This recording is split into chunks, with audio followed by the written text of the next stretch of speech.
जी sir. जी sir, किसी लड़की की लाश है। हाँ, नदी के करीब झाड़ियों से मिली है। सर, हमें किसी राहगीर ने इतला दी थी। हाँ जी सर, उसे हमने रोक के रखा हुआ है। ओके सर, ठीक है।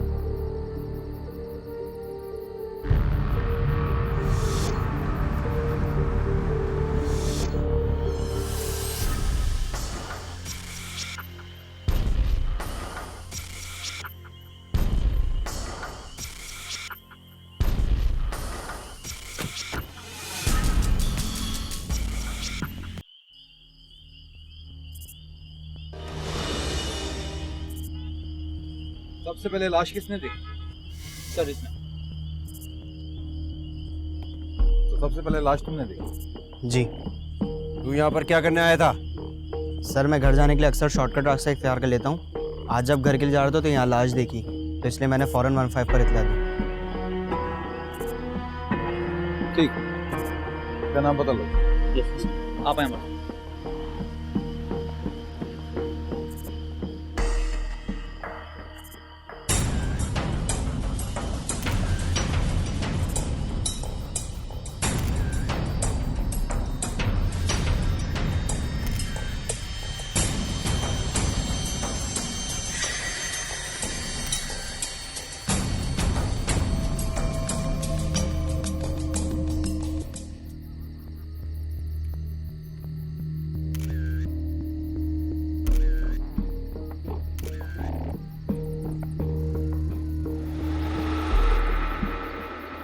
मुझे लाश लैब में चाहिए। असर, तुम जाए वकुआ का अच्छी तरह से जायजा लो। Okay sir.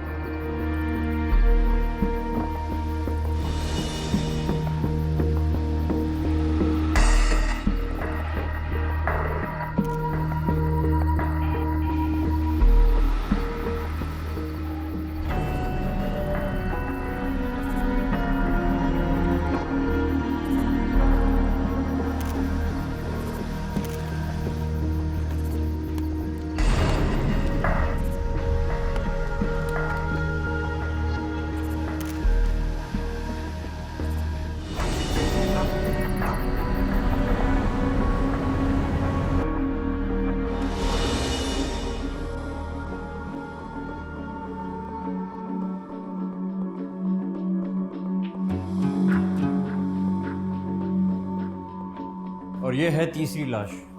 इससे पहले भी हमें 2 लड़कियों की लाश इसी हालत में मिल चुकी है। ये है इसकी रिपोर्ट्स। इसका मतलब है कि तीनों का कातिल कोई एक ही है, क्योंकि तरीका वारदात एक जैसा था। मौत की वजह? गर्दन में तार लपेट कर मारा गया है, और सबसे अहम बात, बालों की लट काटी गई।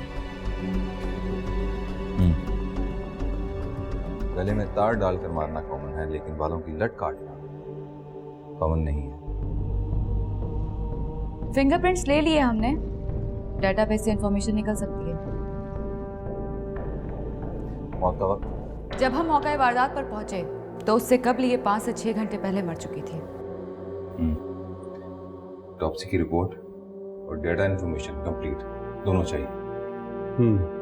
लेकिन मेरे ख्याल में ये ट्रेड्स सिर्फ और सिर्फ सीरियल किलर के ही हो सकते हैं। Serial killer?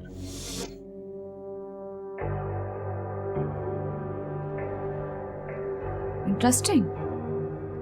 यानी अभी और भी औरतों की मौत का खतरा है। और उसकी अगली वारदात के होने से पहले पहले हमें एक्ट करना है।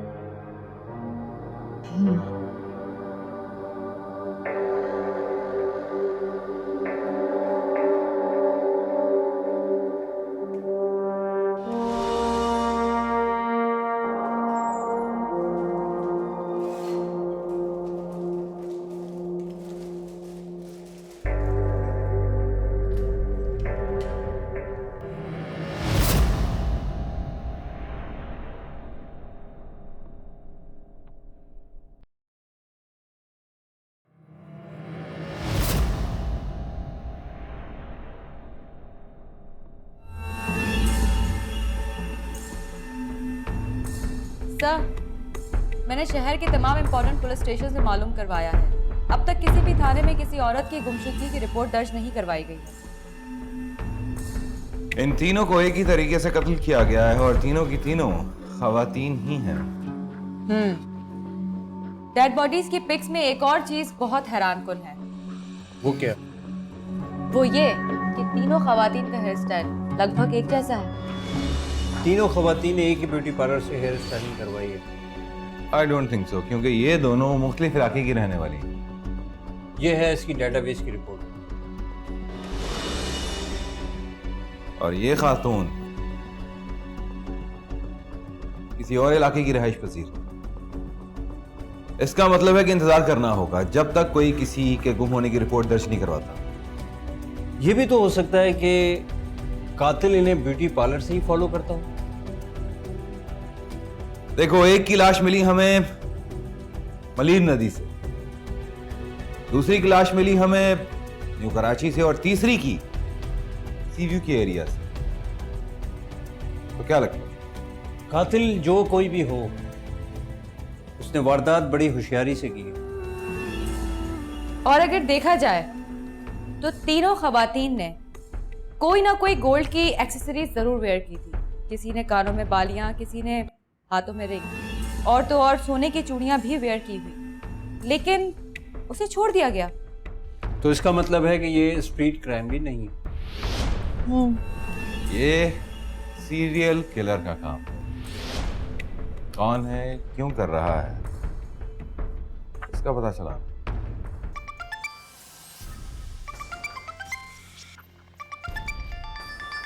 Excuse me. हेलो जी। ओके, कौन से पुलिस स्टेशन से? ओके, मैं आपको थोड़ी देर में कॉल बैक करती हूँ। सेंट्रल पुलिस स्टेशन से कॉल थी, वहां पर किसी खातून की गुमशुदगी की रिपोर्ट दर्ज करवाई गई है। रिपोर्ट दर्ज करवाने वाले को बुलाओ यहाँ फौरन। Okay.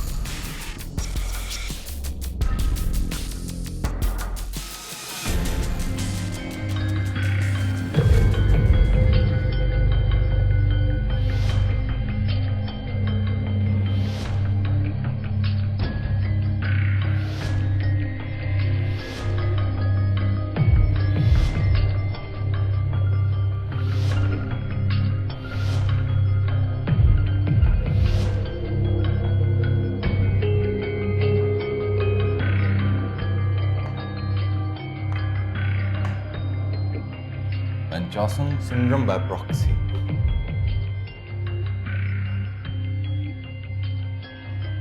Attention seeker.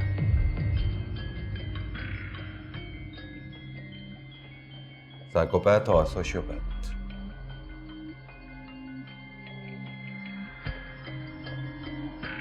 Disregard of social laws or social rights.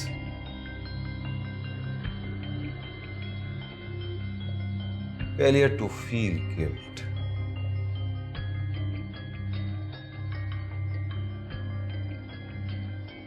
Violent behavior.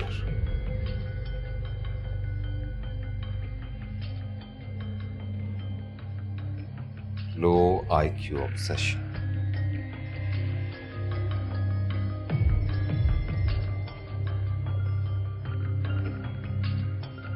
Paranoid.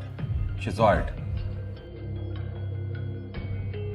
Dependent, obsessive, compulsive, depressive, passive aggressive, lack of empathy.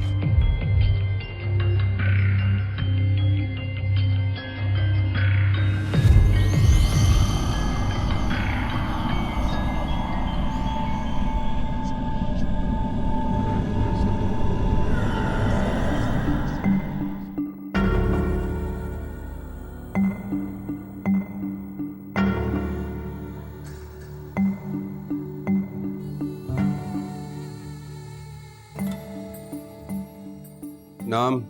जी मुनीर क्या काम करते हो? साहब मेरी कॉस्मेटिक की शॉप है मार्केट में। तो मरने वाली तुम्हारी बीवी थी, जी साहब। तो तुम्हें कब पता चला कि तुम्हारी बीवी गायब है? साहब पिछले 1 माह से शगुफ्ता खाने पकाने की क्लासें ले रही थी, सेकंड टाइम। कभी कभार देर हो जाती थी। जब काफ़ी रात तक वो घर नहीं आई तो मैं उसकी तलाश में इंस्टीट्यूट गया। वहाँ से चौकीदार ने बताया वो तो शाम से चली गई। फिर मैं मिलने वालों के एड्रेस पे गया। जब वहाँ भी कुछ नहीं पता चला तो मैंने उसकी रिपोर्ट दर्ज करा। किसी से कोई दुश्मनी? नहीं साहब, हमारी किसी से कोई दुश्मनी नहीं। किसी पे कोई शक? नहीं साहब। ब्यूटी पार्लर जाती थी तुम्हारी बीवी? नहीं साहब, उसकी एक दोस्त ब्यूटिशियन है, वो कभी कभार घर आ जाया करती थी। आपस में कोई नाचाकी या लड़ाई झगड़ा वगैरह? नहीं साहब, मैं तो हस्बे मामूल घर से सुबह 11 बजे चला गया था, फिर शाम को ही वापस आया। घर में कौन कौन है? साहब मेरी माँ और छोटा भाई है जो मैट्रिक में पढ़ता है। और कोई खास बात जो तुम बताना चाहो? साहब जाते वक्त शगुफ्ता अपना मोबाइल भूल गई थी। कहाँ है वो मोबाइल? साहब मेरे पास है। दो।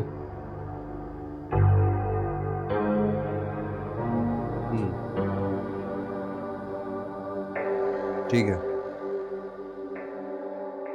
ये मोबाइल अब हमारे पास रहेगा। जी साहब। और ज़रूरत पड़ी तो दोबारा बुलाएंगे। जी साहब, जब आप जहाँ कहेंगे मैं आ जाऊँगा। ठीक है, अभी जा सकते हैं। जी साहब।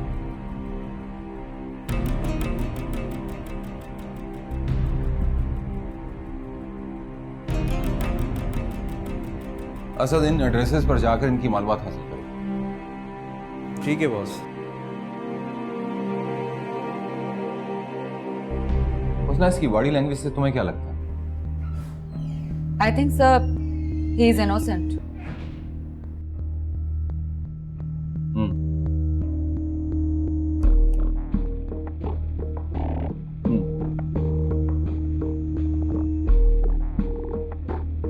इसका सारा डाटा चेक करो।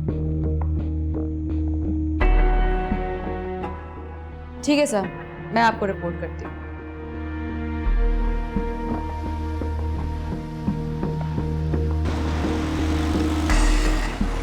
नीलम मेरी बहन थी। हमारी फैमिली हैदराबाद में रहती है। मैं यहाँ पे जॉब करती हूँ, इसीलिए नीलम भी यहाँ पे आके यूनिवर्सिटी में दाखिला ले लिया। वैसे आपके ख्याल में कोई इसे क्यों मारेगा? पता नहीं कौन बेरहम था, हमारी तो दुनिया ही उजाड़ गया।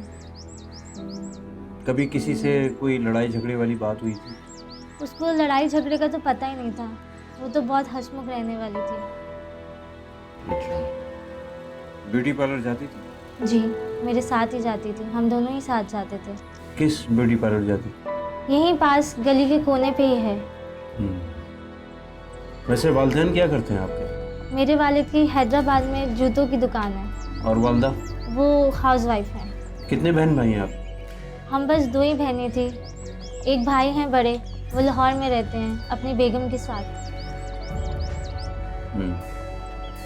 इधर आते रहते हैं? साल में 1 दफ़ा या 2 दफ़ा आ जाते हैं।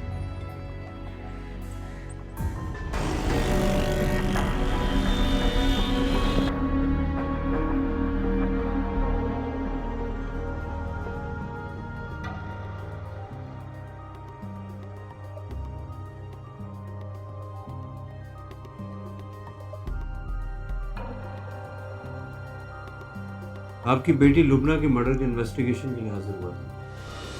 अभी उसने देखा ही क्या था। सिर्फ 3 साल ही हुए थे मेरी बच्ची की शादी को। 1.5 साल का बेटा है उसका। उसके हस्बैंड? 6 महीने पहले उनका एक्सीडेंट में इंतकाल हो गया था। बड़ी मुश्किल से शौहर की मौत को भूल पाई थी। सिलाई कढ़ाई के इदारे में नौकरी कर रही थी। उस दिन भी जाते हुए ये कहकर गई थी, अम्मा मैं आज लेट आऊंगी। क्या पता था कि क्या हो जाना है, ये तो पता ही नहीं था जिंदगी के साथ। उसका किसी के साथ इख्तलाफ या लड़ाई झगड़ा या आपकी कोई खानदानी दुश्मनी है क्या? अभी किसी से क्या दुश्मनी है, हमारे साथ तो सिर्फ किस्मत ही दुश्मनी करेगी।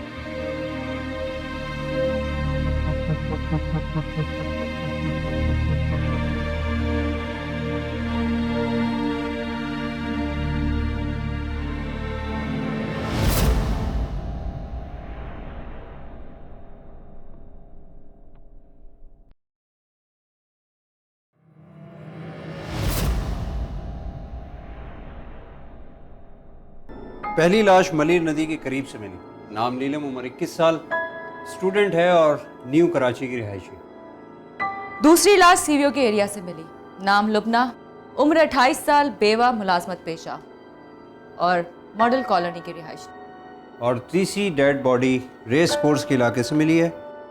उम्र 24 साल, नाम शगुफ्ता, मैरिड है और साइड एरिया की रिहायशी। तीनों का कत्ल एक ही तरीके से किया गया है और आलय कत्ल भी सेम था, यानी कि तार से। तीनों का आपस में कोई ताल्लुक नहीं, कोई खानदानी दुश्मनी तक नहीं, फिर भी कत्ल तीनों एक ही तरीके से हुई है। और इन तीनों कत्ल का दौरानिया 2 महीने का अरसा रहा है। 2.5 माह कबल नेशनल हाईवे से भी खातून की लाश मिली। हाईवे से? औरत को बड़ी बेदर्दी से कत्ल किया गया था, लेकिन तरीका वारदात मुख्तलिफ था। उस कत्ल का इनसे कोई ताल्लुक? कोई ताल्लुक नहीं, सिर्फ एक बात मुश्तरक, कातिल नामालूम।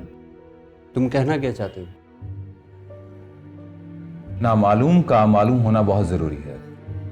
हमारे इस काम में इस लफ्ज की कोई गुंजाइश नहीं।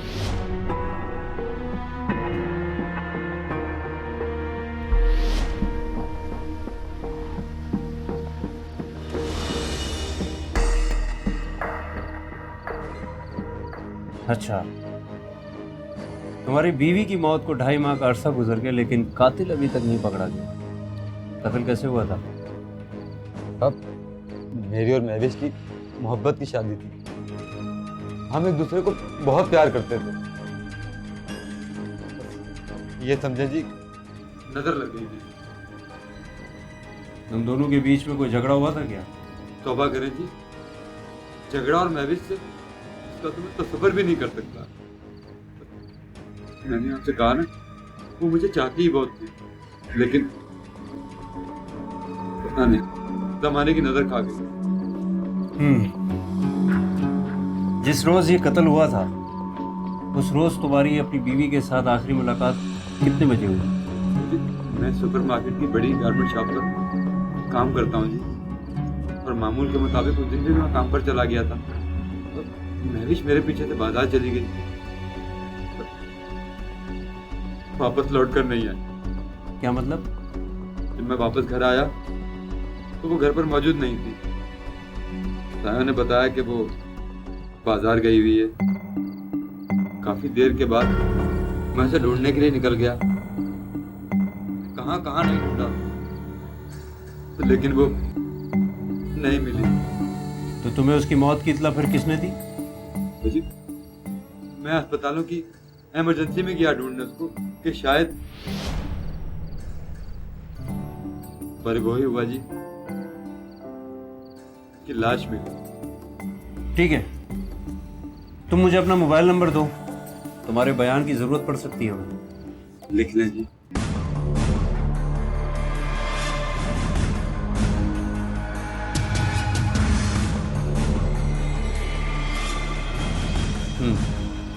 एक बार मुझे पता लग जाए कि मेरी महवे की जान किसने ली है, तो मैं आपका ये एहसान जिंदगी भर नहीं भूलूंगा।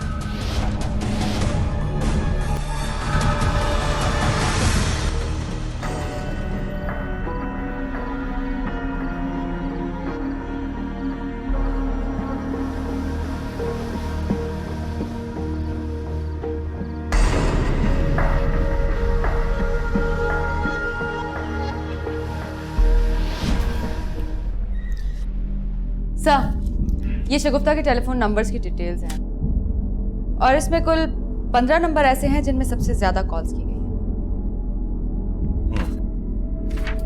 मुझे इन तमाम नंबर्स की डिटेल्स विद मैसेजेस चाहिए। बट क्या? और हाँ, क्या नाम है उसका? हारून। मुझे उसके सेलफोन की डिटेल्स चाहिए। वो कहाँ आता है, कहाँ जाता है, ये भी पता करना है। कल तो वो बहुत जज्बाती दिख रहा था, शायद इंसाफ ना मिलने की वजह से। हमारी सोसाइटी में फ्रस्ट्रेशन की एक वजह यह भी है कि यहाँ पे इंसाफ का मिलना नामुमकिन है।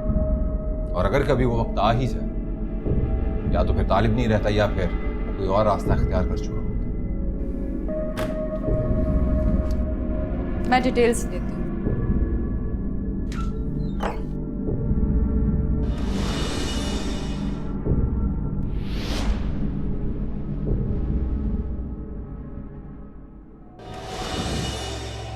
शगुफ्ता को कब से जानता है? जी वो 6 महीने पहले मेरी से दोस्ती हुई थी। और ये दोस्ती मोहब्बत में बदल गई? जी वो, जबकि तू जानता था कि वो एक शादीशुदा औरत है। जी वो सिर्फ मेरी दोस्त थी। लेकिन रोजाना मिलते थे ना तुम लोग? नहीं जी, कभी कभार मुलाकात हो जाती थी। आखिरी मुलाकात कब हुई थी? जी कत्ल से 1 दिन पहले। ये भी तो हो सकता है कि कत्ल तूने किया हो।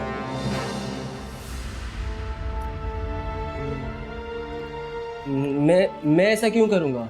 उसकी तो बहुत सारी वजूहात हो सकती है। बहुत सारे वादे किए होंगे जो तू निभा नहीं सका होगा। बहुत सारे उस लड़की ने तकाजे किए होंगे जो तू पूरे नहीं कर सका होगा। नहीं सर, मैंने नहीं मारा उसे। चल मान लेते हैं कि तूने कत्ल नहीं किया। शगुफ्ता ने कभी कोई ऐसी बात बताई जिससे अंदाजा हो सके कि वो किसी शख्स से खौफजदा है? नहीं, ऐसी कोई बात मेरे इल्म में नहीं। उसने मुझे कभी कुछ नहीं बताया। उसके बाल तूने कटवाए थे? क्या बाल? नहीं, मैंने नहीं कटवाए। उसके शौहर को जानता है? जी वो हम एक ही जगह काम करते थे 1 साल पहले। कहाँ काम करते थे? जी हम दोनों एक ही पेट्रोल पंप पर काम करते थे। अच्छा, तो फिर तेरा इसके घर पे आना जाना भी होगा? जी नहीं, मैं नहीं गया उसके घर। तो तेरे कहने के मुताबिक तू उसके घर कभी नहीं गया। सही सही सोच के बता कि तू उसके घर गया या नहीं गया? जी 1 दफ़ा गया था, उसके शोहर ने खाने पर बुलाया था मुझे। पर खाना खाने के बजाय तूने उसकी इज्जत पे डाका डाल दिया। बहुत ही बेगैरत आदमी है तू। कौन कौन है तेरे घर में? जी मेरी वालदा और एक बहन है। तेरे दोस्तों का तेरे घर में आना जाना है? तो पाओ जा इधर से। शहर छोड़कर जाने की जरूरत मत करना। चल निकल।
मुझे तो एकदम कॉल करके बुलाया कि फौरन पहुंचो। मुझे भी यही कहा कि लड़की हमारे ऑफिस में? वो भी हमजा की सीट पर। एक्सक्यूज मी, आप?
हाथ की तरफ मोड़ लीजिए। क्यों रोक दी भाई? रक्षा में कोई खराबी आ गई है, अभी देखता हूँ।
वो रक्षा में कोई खराबी हो गई है, अभी देखता हूँ।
अरे क्या हुआ? रक्षा कुछ हो गया, मैं अभी देखता हूँ क्या हुआ। जरा जल्दी कर लीजिएगा।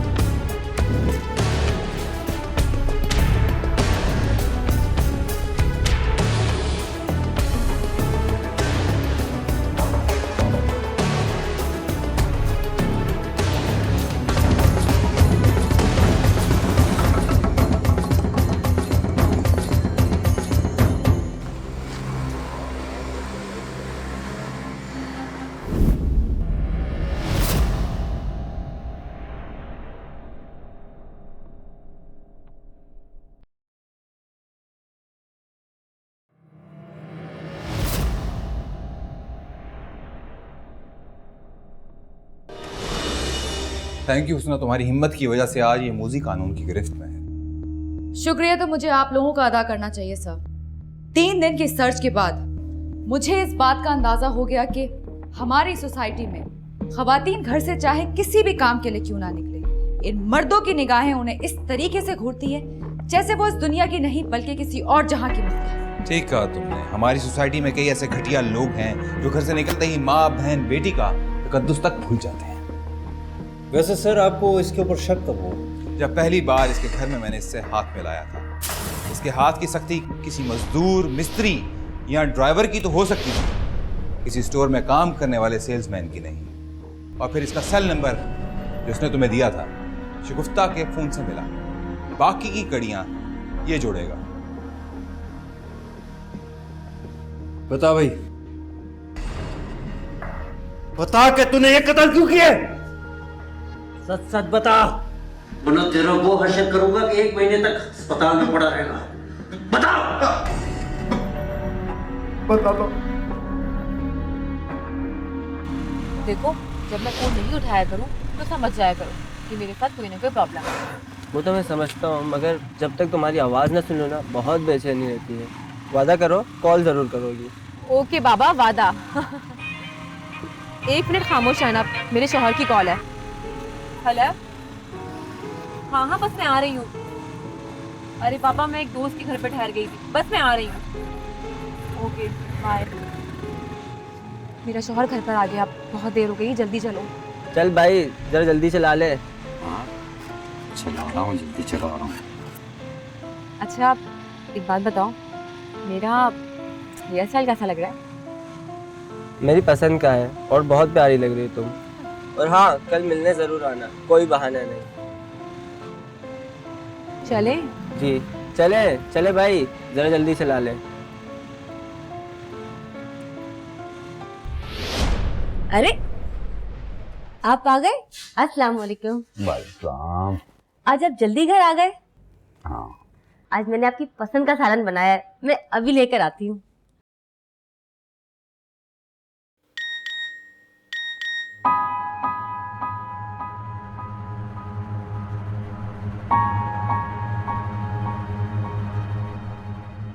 आखिर तुमने मेरी पसंद का हेयर स्टाइल बनवा ही लिया ना। बहुत प्यारी लग रही है। कल ज़रूर मिलने आना, कोई बहाना नहीं चलेगा।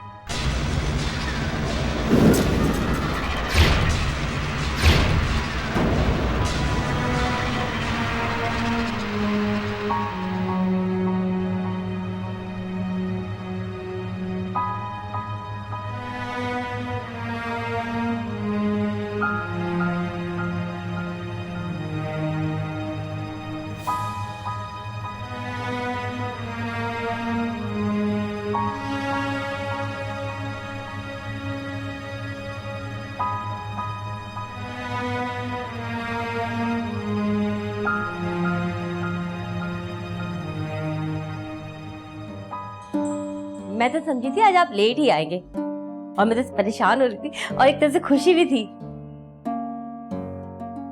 आपने तो मेरा हेयर स्टाइल देखकर बताया ही नहीं कि मैं कैसी लग रही हूँ।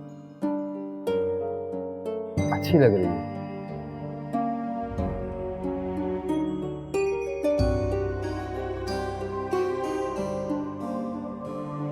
बहुत प्यारी लग रही तुम। और हाँ, कल मिलने ज़रूर आना, कोई बहाना नहीं।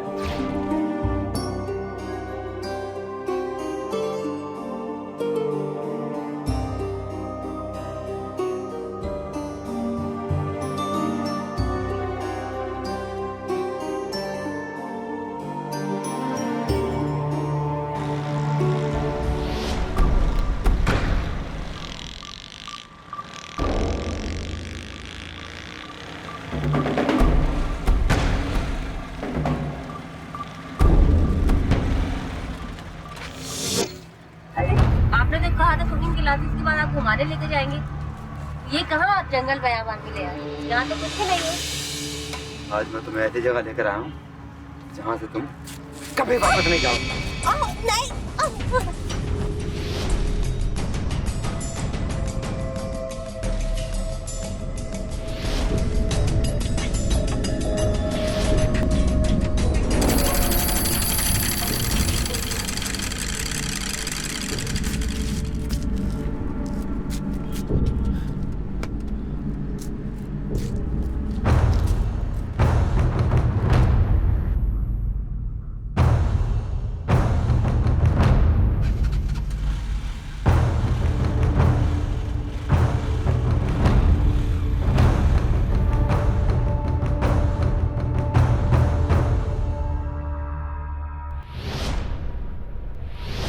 मैंने दिन रात मेहनत करके उसको बाल कटवाने के लिए पैसे इकट्ठे करके दिए। उसके एक एसएमएस से मुझे पता चला कि वो बाल उसने मेरे लिए नहीं बल्कि अपने आशिक के लिए कटवाए थे। उसके बाद से मुझे ऐसी औरतों से नफरत हो गई, नफरत हो गई। और फिर ऐसे हेयर स्टाइल में दिखने वाली औरतों को तुमने कत्ल करना शुरू कर दिया या कत्ल करने की कोशिश की। शायद एक बात का तुम्हें पता नहीं है, जो एसएमएस उसके मोबाइल में था वो उसके महबूब का, आशिक का नहीं, बल्कि उसकी सहेली अरूज का था। मतलब तुमने अपने हाथों से अपनी मोहब्बत का गला घोट दिया। बदकिस्मत आदमी। मैंने गलत फहमी में अपने प्यारी बीवी को मार डाला।